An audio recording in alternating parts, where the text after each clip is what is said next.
जय श्री सद्गुरु देवाय नमः। जय श्री गणपति देवाय नमः। ओम क्रीं कालिकाय नमः। श्री कालिका पुराण 43वां अध्याय पार्वती तप वर्णम। मार्कंडेय जी बोले, इंद्र द्वारा भेजे हुए इच्छा अनुसार गति वाले श्रेष्ठ देव ऋषि नारद जब तब हिमालय के निवास स्थान पर पधारे। जाने के बाद उस महात्मा हिमालय द्वारा पूजित होकर वह उन्हें छोड़कर एकांत स्थान में जहाँ काली उपस्थित थी उनके निकट पहुँचे। ज्ञानमयी काली के पास पहुंचकर उन्हें संबोधित कर उन मुनि ने सभी प्राणियों के हित को ध्यान में रखते हुए ये तथ्यपूर्ण वचन कहे। नारद बोले, हे काली, मेरे सत्य वचनों को सुनो और उसे सुनकर उन्हें धारण करो। अभी तुम्हारे द्वारा बिना तपस्या के ही वे महादेव सेवित हुए हैं। उनके अनुरक्त रहने पर भी तुम्हें महादेव ने छोड़ दिया, किंतु तुम्हारे अतिरिक्त वे किसी अन्य स्त्री का संग्रह नहीं करेंगे। तुम भी शिव के बिना किसी अन्य पुरुष को पति के रूप में ग्रहण नहीं करोगी, इसलिए तुम तपस्या में निरत होकर चिरकाल तक शिव की आराधना करो। तपस्या से संस्कृत हुई तुम्हें वे अपनी सती के बाद की द्वितीय पत्नी बनाएंगे। हे सुंदरी, उनका मंत्र ओम नमः शिवाय उन्हें हमेशा प्रिय है, जिससे आराधना किए जाने पर वे महेश्वर शीघ्र प्रसन्न हो जाएंगे। हे गिरिजा, तुम उसी रूप का चिंतन करती हुई उपयुक्त षडाक्षर मंत्र का नियम पूर्वक जप करो, जिससे शिव प्रसन्न हो जाएंगे। तब महात्मा नारद द्वारा इस प्रकार कहे जाने पर उस काली ने उस वचन को करने योग्य, हितकारक तथा तथ्यपूर्ण माना।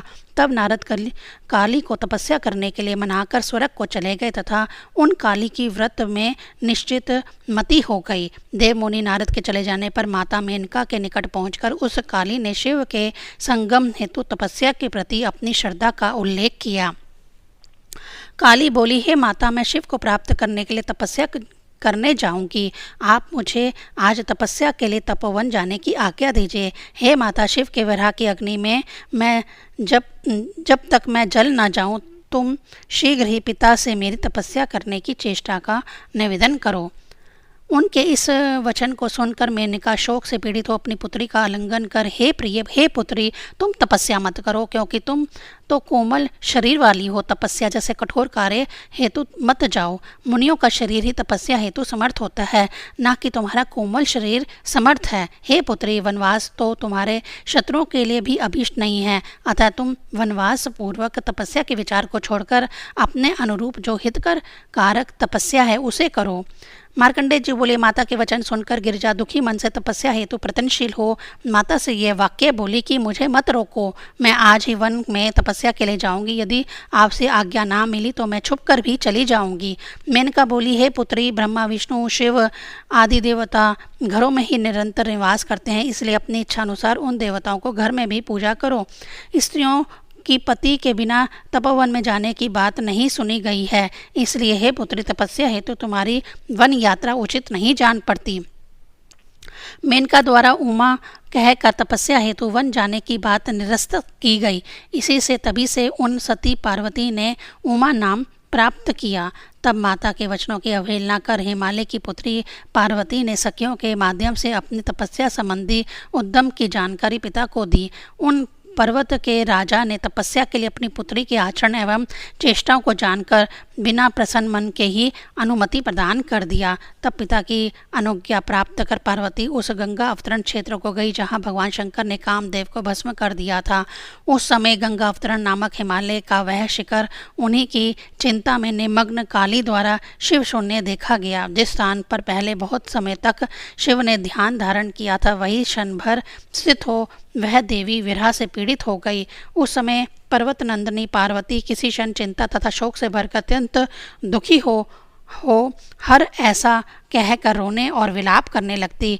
उन काली ने क्षण भर विलाप किया तथा पहले उत्पन्न शिव के हृदयगत भावों का सिमरण कर वे कमल के समान सुंदर आँखों वाली देवी मोह यानी मूर्छा को प्राप्त हो गई।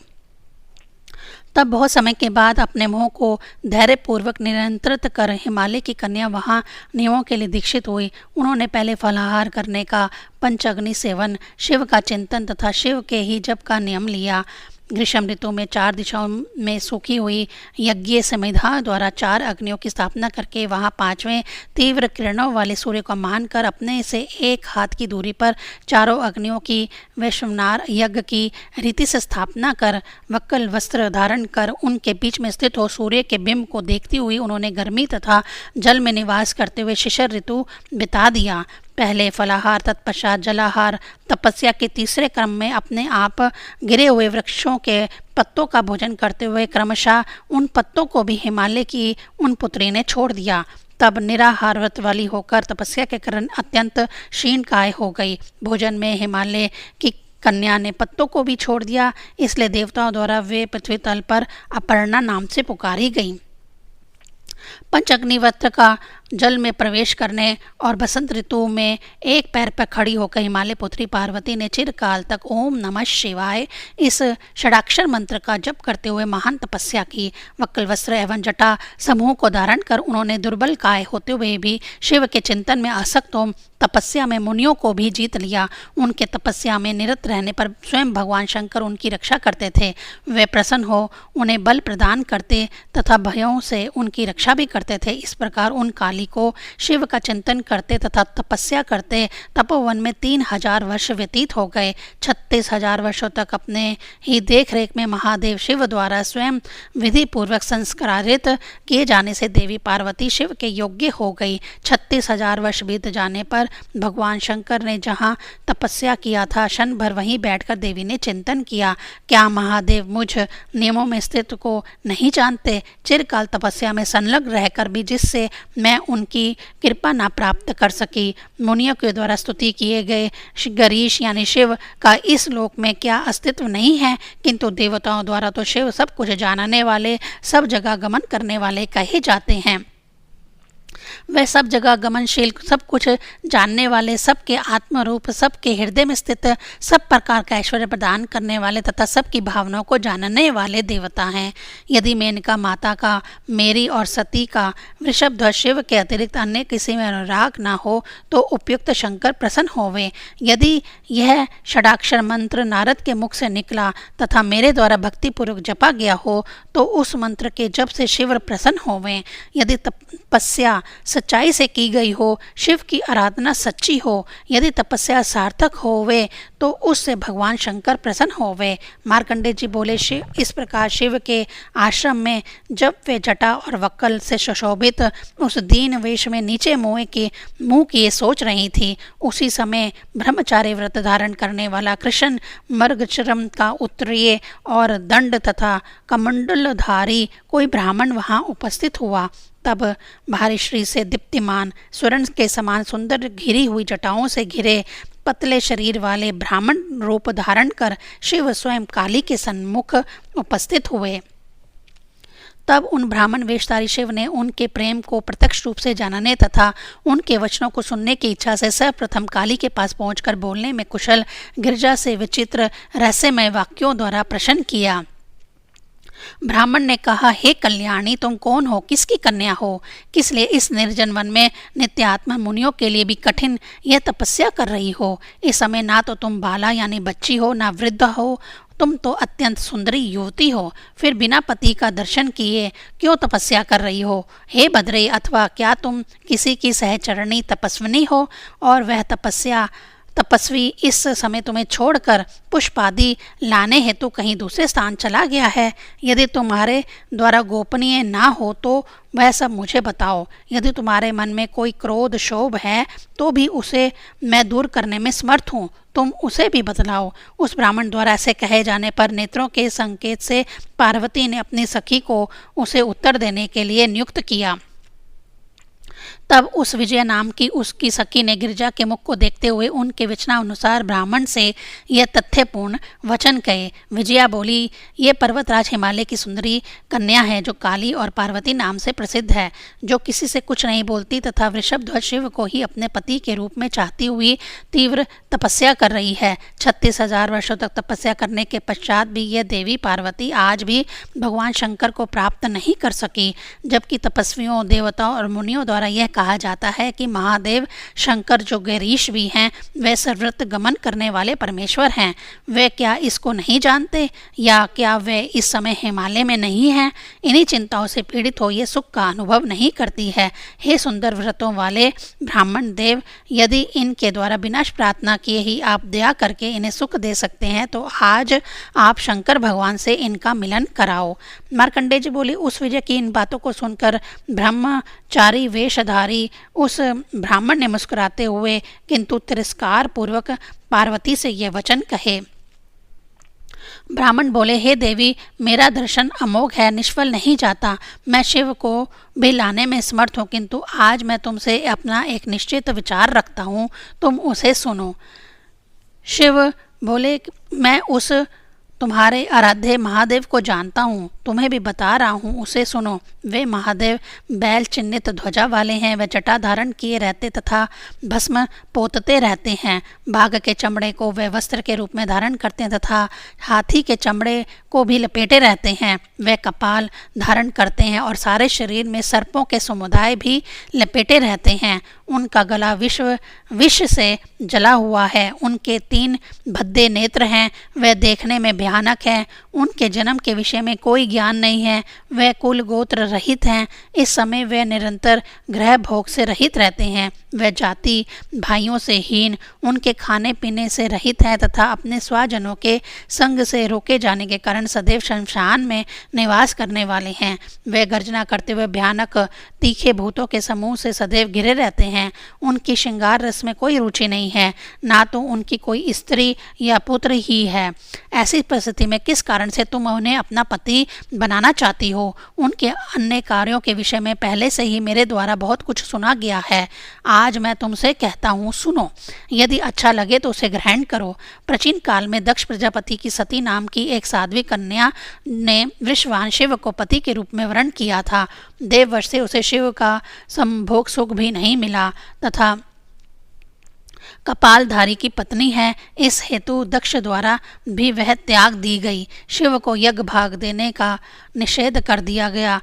तब इस अपमान से बहुत अधिक शोकाकुल हो उस सती ने अपने प्रिय प्राणों का त्याग कर दिया था। इस प्रकार उसने भी शंकर का परित्याग कर दिया। तुम तो स्त्रियों में रतन के समान श्रेष्ठ हो। तुम्हारे पिता समस्त पर्वतों के राजा हैं, तो भी इस प्रकार के पति को प्राप्त करने के लिए तुम उग्र तप क्यों कर रही हो? तुम्हारे लिए तो देवराज इंद्र, धनपति कुबेर, पवन देव या जल देवता वरुण, अग्नि या अन्य कोई देवता या स्वर्ग के वैद्य, अश्वनी कुमार, धनवान, उदार कुल में उत्पन्न, रूप, यौवन आदि समस्त गुणों से संपन्न कोई भी विद्याधर, गंधर्व, नाग या मनुष्य पति होने के योग्य है, जिसके द्वारा तुम बहुत से रत्नों के समूह से भरे हुए अमूल्य विस्तृत श्रेष्ठ मालाओं से युक्त, धूप के चूर्ण से सुगंधित मुलायम बिछावन से युक्त, सुंदर महल के भीतर स्थित स्वर्ण से विशेष रूप से चित्रित शैया तल तुम्हें उपलब्ध हो, वह तुम्हारे योग्य पति होना चाहिए। हे सुभगे, यदि ऐसा जानकर भी तुम शिव की ही इच्छा करती हो तो तुम्हें तपस्या करने की क्या आवश्यकता है? मैं तुम्हें शीघ्र ही उनसे मिला दूंगा। मार्कंडेय जी बोले, तब काली ने ब्राह्मण के इस उत्तर को सुना। तब वह क्रोध से भरकर उस ब्राह्मण के प्रति यह तथ्यपूर्ण तथा सीमित वचन बोली। काली बोली, हे द्विजपुत्र, तुम तो यह जानती हो कि मैं देवाधिदेव शिव को जानती हूँ, किंतु वस्तुतः तुम उन्हें नहीं जानते। बाहर से जो दिखाई देता है अब तक तुमने वही कहा है। जिन शिव के भावों को देवराज इंद्र के सहित ब्रह्मा आदि देवगण भी नहीं जानते, उनको तुम ब्राह्मण बालक जो अभी बच्चे हो क्या जानो? जो तुम्हारे द्वारा नीच लोगों के मुख से इधर उधर कही गई छोटी छोटी बातें सुनी गई हैं, उन्हें ही सुनकर तुमने कहा है। वह बातें तुम्हारे द्वारा देखी गई नहीं हैं। इसलिए तुमसे ना तो मैं वरदान चाहती हूँ, ना पति ही पाना चाहती हूँ, और कहो तो मैं तुम्हारे माध्यम से शिव से मिलन भी नहीं चाहती। तब ब्राह्मण से ऐसा कहकर फिर सखी के मुख को देखकर संशयग्रस्त चित्त से गिरजा काली ने कहा, मैंने महान चिंतन और महिती तपस्या से इस शिव की आराधना की थी। वैसे मुझ तपस्विनी के आगे इस ब्राह्मण पुत्र ने उनकी निंदा कारक वाक्य कहे। उनका समाधान मैं इस समय स्तुति वाक्य द्वारा करूंगी, क्योंकि मैंने पिता के मुंह से सुना है कि जो महात्माओं की निंदा करता है या सुनता है, दोनों का पाप समान ही होता है। उसका मैं निराकरण करूंगी, किंतु तुम ब्राह्मण को रोको। सखी से ऐसा कहकर वे काली शिव में अपने मन को समाहित कर उपयुक्त पाप के समार्जन के लिए शीघ्र शिव की स्तुति करने लगी। काली बोली, शिव शांत तथा सृष्टि स्थिति एवं विनाश तीनों के हेतु को नमस्कार है। हे परमेश्वर, आप परम गति हो, अतः मैं अपने आप को तुम्हारे प्रति निवेदित करती हूँ। सुहृद पुरुषों द्वारा विज्ञान और परम सौभाग्य के फलस्वरूप जाने वाले आपको नमस्कार है। आप प्रपंच से रहित हिरण्यबाहु रूप हैं। नारायण, विष्णु एवं पद्म सम्मम ब्रह्मा के प्रधान बीज संसार के हितकारक आपको नमस्कार है। तब इस प्रकार से स्तुति करती हुई काली ने से पुनः उस ब्राह्मण द्वारा कुछ वचन कहने का प्रयत्न करते देख और समझकर पर्वतराज कन्या पार्वती ने अपनी सखी से आगे कहा, उग्र शिव के संबंध में कुछ भी ना जानते हुए भी यह ब्राह्मण शिव की निंदा करते हुए पुनः कुछ कहना चाहता है। मैं अपने प्राणों को हरने वाली इस शिव की निंदा को सुनने में समर्थ नहीं हूँ। इसलिए हे मेरी प्रिय सखी, इस समय जहाँ इसकी बहुत सी बातें ना सुनाई दे, उतनी दूर जाकर मैं अपना निवास बनाती हूँ। ऐसा कहकर वह हिमालय नंदनी उस ब्राह्मण को बलपूर्वक छोड़कर उस सखी के सहित उठकर चल पड़ी। इसके बाद शंभु अपने यथार्थ रूप को धारण कर उसे छोड़कर जाती हुई हिमालय की कन्या के पीछे मुस्कुराते हुए चल पड़े। हे शंकर पत्नी, हे काली, यह मैं शिव हूँ, महादेव हूँ। क्या तुम इस समय मेरी स्तुति नहीं करोगी? मेरे सन्मुख हो, मुझे समस्त आश्वस्त करो। ऐसा कहकर महादेव जाती हुई काली के सामने जाकर दोनों हाथों को फैलाकर उसकी गति को रोकने लगे। शिव के मुख को देखकर पर्वत पुत्री पार्वती बिजली और वायु से अचंभित हुई सी उसी समय हठ पूर्वक नीचे मुख वाली हो गई। उस समय वे प्रेम व लज्जा के कारण मंद दृष्टि से जड़वत हो गई तथा वे देवी ना कुछ बोल सकी ना कुछ सोच ही सकी। हे द्विजोत्तमों, मनोरथ की सिद्धि से उसका शरीर अमृत से भरे हुए की भांति आनंद से परिपूर्ण हो गया। 36,000 वर्षों तक जिस तपस्या जन कलेश का अनुभव किया था, उसे उसी क्षण से छोड़कर वह आनंद से आनंदित हो उठी। उन्हें इस प्रकार देखकर प्रेम वश एवं भस्म रूप में शरीर पर स्थित काम से मोहित हो वृषभ ध्वज शिव विरह से भरकर उसके निकट जाकर उसे संबोधित कर प्रसन्नता से प्रिय वचन बोले। शिव बोले, हे सुंदरी, क्या तुम मुझसे कुछ भी बात करना नहीं चाहती? अपनी तपस्या के कष्टों का स्मरण करते हुए क्या तुम आज भी मुझ पर क्रोधित हो? हे सुभगे, मैं भी तुम्हारे बिना दुखी हो रहा हूँ। तुम्हारी तपस्या के साथ ही मेरा जो अनुबंध आरंभ हुआ था कि हे प्रिय, तुम्हें संस्कारित करके ही तुम्हारे साथ अनुरक्त होऊंगा, वह इस समय बीत गया। मेरा अवसर पूर्ण हुआ। तपस्या में रत रहकर तपस्या से ही सुसंस्कृत हो मेरे भली भांति चिंतन से, मेरे मंत्र के जप से तथा उस समय की गई तपस्या का महान मूल्य देकर मैं तुम्हारे द्वारा खरीदा हुआ तुम्हारा सेवक हूँ। अब यथा रुचि तुम्हारे अपने अंगों को संस्कारित करने, जटाओं को सुधारने, शरीर से वक्कलों को हटाकर सुंदर वस्त्रों को स्थापित कराने में मुझे नियुक्त करो। हे शुभे, यदि तुम्हें मेरे ही जैसा प्रेम हो तो मुझे शीघ्र ही अपने हार, नूपुर और बाजूबंद, कर घनी आदि आभूषण पहराने में नियोजित करो।